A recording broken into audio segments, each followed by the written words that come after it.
May pinatignan sa atin dito, bagong bili ng may-ari, DB Audio.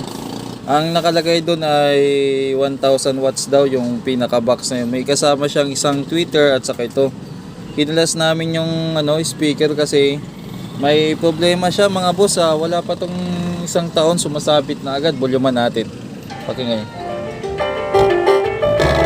Ayan.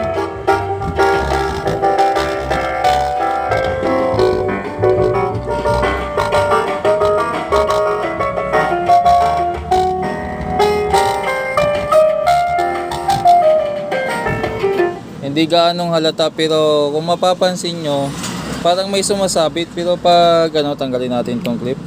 Pag ginalaw nyo, wala namang siyang sayad.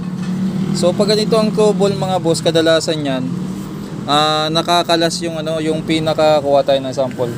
Kumbaga yung voice coil niya, kahit sunog na kasi tumutunog pa yan.